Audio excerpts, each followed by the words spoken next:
আসসালামু আলাইকুম দর্শক, আশা করি সবাই ভালো আছেন।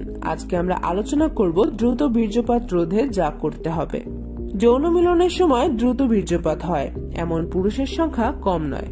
শারীরিক সম্পর্কের চরম তৃপ্তি পাওয়ার আগেই শুক্রাণু বেরিয়ে গেলে হতাশ হতে হয় তাদের।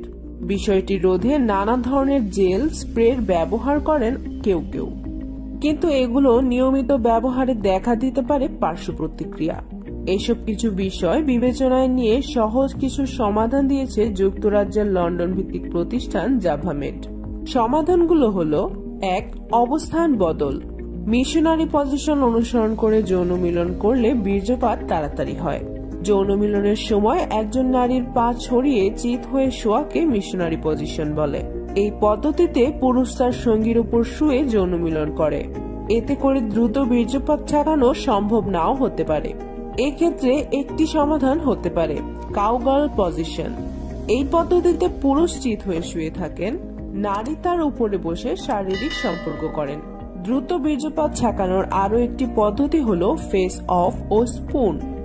ফেস অফ পজিশনে পুরুষ চেয়ারে বা বিছানার কাছে সোজা হয়ে বসে থাকে, নারী পুরুষের কোলের উপরে মুখোমুখি বসে যৌন মিলন করেন। স্পুন পজিশনে নারী কাত হয়ে শুয়ে থাকেন, পুরুষ পেছন থেকে শুয়ে যৌন মিলন করেন। 2. স্ট্রোক নিয়ন্ত্রণ। যোনিতে পুরুষাঙ্গ প্রবেশ করানোকে স্ট্রোক বলে। কয়েকটা স্ট্রোকের পরই যখন মনে হবে বীর্য বেরিয়ে যেতে পারে, তখন আর প্রবেশ করা যাবে না, কিছুক্ষণ বিরতি দিতে হবে। 3. হস্তমৈথুন। দীর্ঘদিন পর যৌন মিলন করতে গেলে তাড়াতাড়ি বীর্যপাত হয়। এর কারণ হলো বীর্যে ভরা থাকে অন্ডকোষ।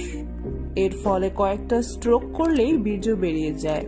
ব্যাপারটা অনেকটা কানায় কানায় ভরা পানির গ্লাসের মতো, একটু নড়লেই দ্রুত উপচে পড়ে। তাই মিলনের কিছুক্ষণ আগে হস্তমৈথুন করে বীর্য বের করা যেতে পারে। 4. কন্ডোম ব্যবহার। যোনিতে পুরুষাঙ্গ প্রবেশ করে স্ট্রোক দিতে থাকলে ঘর্ষণ হয়। এতে যোনির ভেতরের অংশ গরম হয়ে ওঠে। ঘর্ষণ ও গরমে তাড়াতাড়ি বীর্য বেরিয়ে যায়। কন্ডোম ব্যবহারে এটা দীর্ঘায়িত করা যেতে পারে। কন্ডোমের গায়ে লুব্রিক্যান্ট থাকায় ঘর্ষণ কম হয়, এতে তাপও কম উৎপন্ন হয়। কিন্তু মনে রাখতে হবে, বেশি পাতলা কন্ডোম ব্যবহার করে লাভ হবে না। একটু মোটা ধরনের কন্ডোম কার্যকর হতে পারে। 5. স্কুইজ পদ্ধতি। হস্তমৈথুনের ক্ষেত্রে এই পদ্ধতি কার্যকর। যৌনাঙ্গের অগ্রভাগের নিচের দিকে যেখানে চামড়া জোড়া থাকে, সেই জায়গায় বুড়ো আঙ্গুল দিয়ে চেপে ধরতে হবে। তারপর বুড়ো আঙ্গুলের মাথা দিয়ে ওই জায়গায় বাম থেকে ডানে অথবা ডান থেকে বামে মোচড় দিতে হবে। যৌনাঙ্গ উত্থিত থাকার সময়ই এই পদ্ধতি প্রয়োগ করা সম্ভব। 6. কার্যকর চিন্তা। শারীরিক সম্পর্কের সময় অনেকে পর্নোগ্রাফি নিয়ে ভাবেন। কেউ আবার রাস্তাঘাটে, বাসে, ট্রেনে দেখা কোনো নারীর শরীর কল্পনা করতে থাকে।